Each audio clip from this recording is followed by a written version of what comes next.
Shark tank India पर एक startup आता है जो अपनी कंपनी की 2% इक्विटी के बदले 50 लाख रुपए की फंडिंग मांग रहा है, लेकिन शार्क्स उसे 50 लाख रुपए 5% इक्विटी के बदले ऑफर करते हैं। ऐसे में क्या कभी आपके दिमाग में ये सवाल उठा कि आखिरकार ये इक्विटी क्या चीज होती है और कंपनी की वैल्यूएशन कैसे निकाली जाती है? दोस्तों, बिजनेस वर्ल्ड में एक एंटरप्रेन्योर होता है जिसका काम बिजनेस को स्टार्ट और डेवलप करना होता है, लेकिन जरूरी नहीं कि उसके पास खुद इतना पैसा हो जिससे वो बिजनेस को चलाता रहे और लगातार एक्सपैंड करता रहे। ऐसे में एंटरप्रेन्योर्स अपनी कंपनी को आगे बढ़ाने के लिए इन्वेस्टर से फंडिंग लेते हैं और बदले में उन्हें कंपनी का कुछ हिस्सा देते हैं जिसे इक्विटी कहते हैं। चलिए इसे एक एग्जांपल से समझते हैं। मान लीजिए दो लोग मिलकर एक कंपनी को स्टार्ट करते हैं और दोनों 10-10 लाख रुपए लगाते हैं। कंपनी को स्टार्ट करने में लगे इस फंड को पेड अप कैपिटल कहते हैं। सपोज ऋतिक और प्रतीक नाम के दो लड़के 10-10 लाख रुपए की कैपिटल लगाकर एक कंपनी स्टार्ट करते हैं। तो यहाँ 20 लाख रुपए हुए पेड अप कैपिटल और दोनों को 50-50% इक्विटी मिल गई क्योंकि दोनों ने बराबर का पैसा दिया है और दोनों के पास कंपनी की बराबर ओनरशिप है। दोस्तों, कंपनी की इक्विटी यानी कि ओनरशिप को कई सारे छोटे छोटे शेयर्स में बदल दिया जाता है। जैसे मान लेते हैं कि ऋत्विक और प्रतीक की कंपनी का एक शेयर 10 रुपए का है। आमतौर पर कंपनी के इनिशियल शेयर्स की कीमत यही रखी जाती है। अब इस हिसाब से 20 लाख रुपए की पेड अप कैपिटल में टोटल 2 लाख शेयर्स होते हैं और अभी ऋत्विक और प्रतीक के पास 50-50% यानी कि 1-1 लाख शेयर्स हैं। अब ये अपनी कंपनी शुरू कर देते हैं और कुछ दिनों बाद मान लेते हैं कि उन्हें पैसों की जरूरत पड़ती है और वो शार्क टैंक इंडिया में इन्वेस्टर्स के पास जाते हैं। अब यहाँ ऋत्विक और प्रतीक शार्क से अपनी कंपनी की 5% इक्विटी के बदले 1 करोड़ रुपए मांगते हैं, यानी कि उनके अनुसार उनके आइडिया और उनके कंपनी की वैल्यू 20 करोड़ रुपए है। अब यहाँ 2 सवाल उठते हैं। पहला तो ये कि आखिर 20 लाख रुपए से शुरू हुई कंपनी की वैल्यूएशन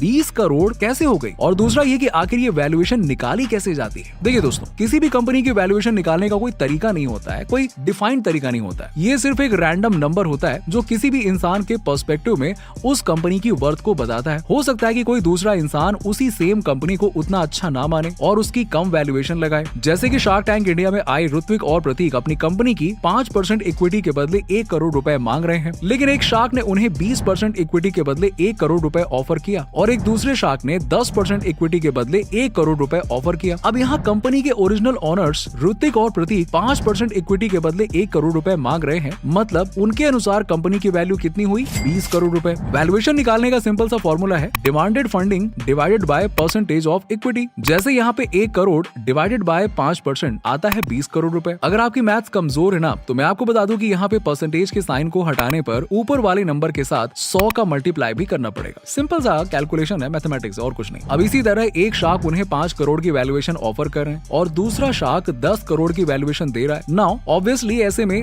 10 करोड़ की वैल्यूएशन एक्सेप्ट कर लेंगे और शार्क्स यानी कि इन्वेस्टर को अपनी कंपनी का 10% शेयर दे देंगे। इसी तरह ऋत्विक और प्रतीक के पास अब कंपनी का 45% हिस्सा होगा और नया इन्वेस्टर 10% कंपनी का मालिक होगा।